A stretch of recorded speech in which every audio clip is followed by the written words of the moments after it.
नमस्कार दोस्तों, आज मैं सोशल मीडिया के माध्यम से आप लोगों के बीच आप सभी झारखंड के नवयुवक विद्यार्थियों, साथियों, आप तमाम लोगों के बीच में आज लाइव आया हूं। और आजकल जो चल रहे हैं विद्यार्थियों की परिस्थितियां, जिसके कारण कई प्रकार की समस्याएं छात्र को झेलनी पड़ रही है, तमाम बातों से हम लोग अवगत होंगे। सबसे पहले हम लोग बताना चाहेंगे कि मैं भी पंचायत सचिव का सफल अभ्यर्थी हूं और डॉक्यूमेंट वेरिफिकेशन के बाद 1 साल से मेरिट लिस्ट के वेटिंग में हूं। मुझे समझ में ये बात नहीं आती है कि कितनी वैकेंसियाँ कितने छात्रों को किस तरह से मानसिक, शारीरिक, हर तरह से आज प्रताड़ित कर रही हैं। और इसका सिर्फ और सिर्फ जिम्मेदार हमारी सरकार है, जो अभी वर्तमान में राज्य की सरकार है।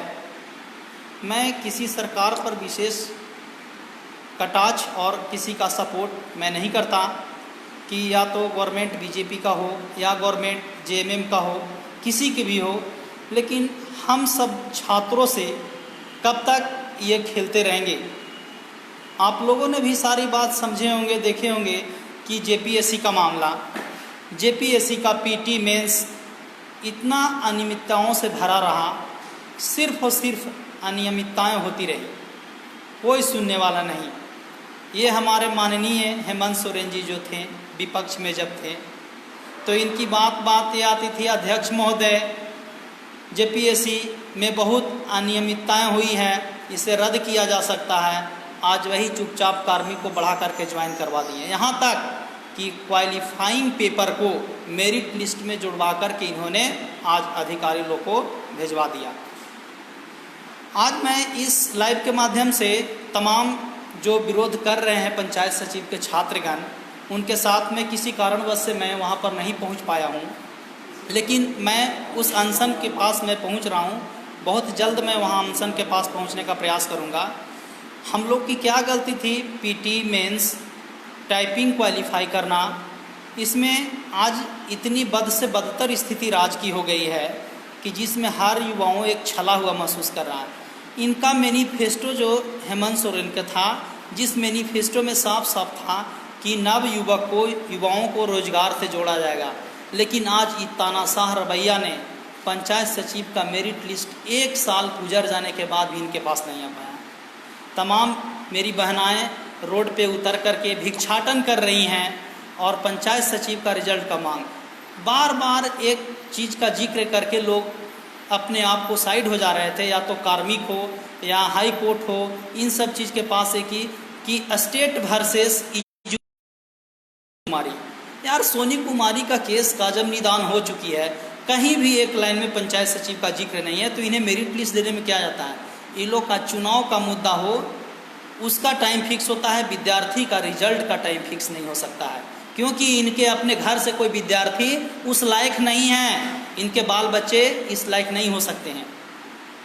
मैं डंके की चोट पर कहता हूँ कि इन लोग की तैयारी करने की क्षमता नहीं है, इन लोग के पास ऐसी पावर नहीं है। खुद से मुख्यमंत्री का ये अभिवादन, इस तरह का बात आना कि मेरे घर का बच्चा कभी जेपीएससी में ना हो, मैं ऐसा भगवान से मनाता हूँ, किस तरह का स्टेटमेंट है?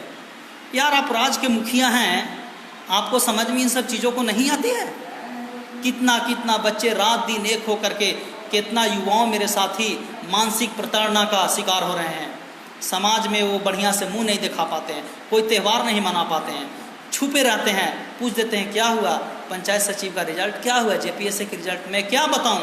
क्या उनको मैं बताना चाहूँ कि इन सरकार, अंधे सरकार के कारण से विद्यार्थी यहाँ भटक रहे हैं रास्ते पे। सब लोग के साथ एक विकट परिस्थिति आ चुकी है।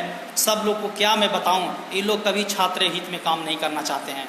आप आए हैं 1932 रट रहे हैं, 1985 रट रहे हैं, क्या रट रहे हैं? क्या संविधान के नियम को पालन करते हैं? सिर्फ और सिर्फ ये कागज पर संविधान की बात होती है। आम छात्र जीवन में त्रस्त हैं, मर रहे हैं, कोई देखने वाले नहीं हैं। आज मोराबादी मैदान में हमारे साथी लोग 12 तारीख से अनशन पे हैं।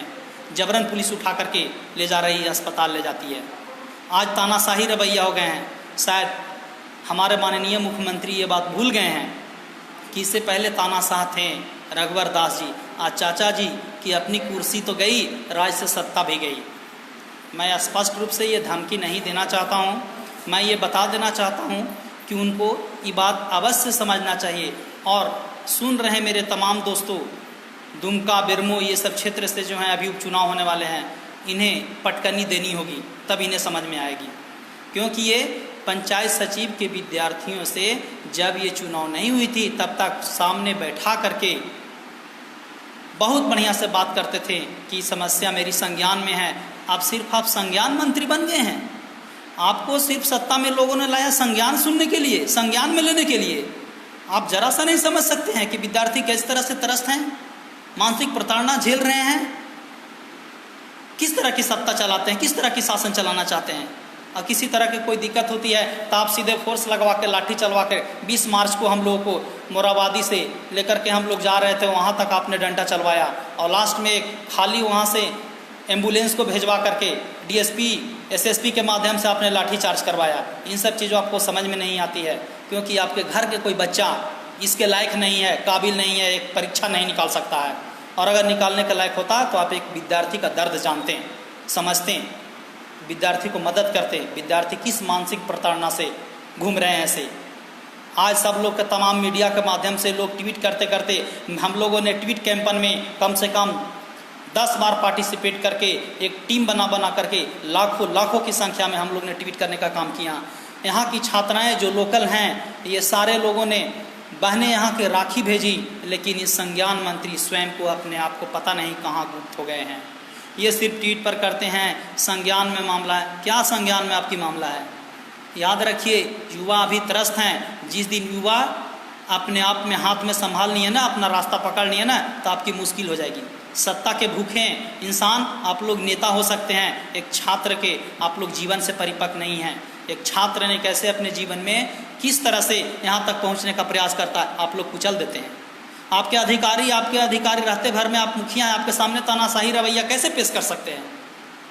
क्या कौन उनको राइट दिया? आएगा जबरदस्ती, जबरन उठा करके ले जाएगा। थाना, पुलिस, दुनियादारी आपके हैंड में। तो हमसे समय से एकदम लगता है कि तानाशाही रवैया हो चुकी है। और खैर, ज़्यादा इन सब चीज़ों पर मैं तो बात नहीं कर सकता, लेकिन एक विद्यार्थी जीवन में मैंने बहुत ही करीबी से मित्रों को मैं देखा हूँ, हर जगह से मोराबादी मैदान में आ रहे हैं। और इन मीडिया बंधुओं को पूछ के तो मैं सलामी देना चाहता हूँ कि चौथे स्तंभ होते हुए भी तलवे चाटने का काम करते हैं। यहाँ तक उनकी कमियाँ दिखाने का काम करते हैं कि आपने क्यों नहीं किया, पूर्ववर्ती सरकार ने क्यों नहीं किया।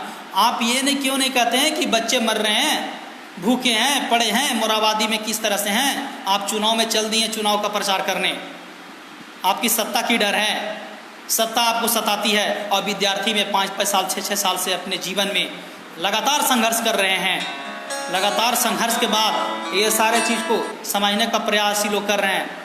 और अपने जीवन में इन्होंने कितना कष्ट, कितना संघर्ष के बाद वो लोग अपने एक परीक्षा निकालता है। काश कोई घर का इस तरह का परीक्षा निकालने का काम किया हुआ होता तो आप लोग को समझ में आती।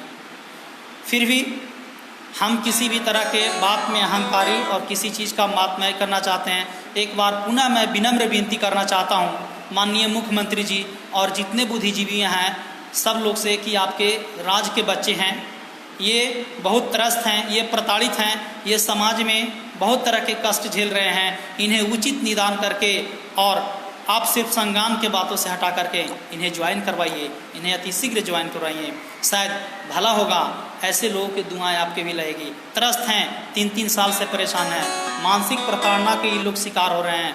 तो हम उम्मीद करेंगे कि ज़रूर इसके माध्यम से आप हम सबको अवश्य इस नियुक्ति प्रक्रिया को पूरा कराने में सहयोग करेंगे।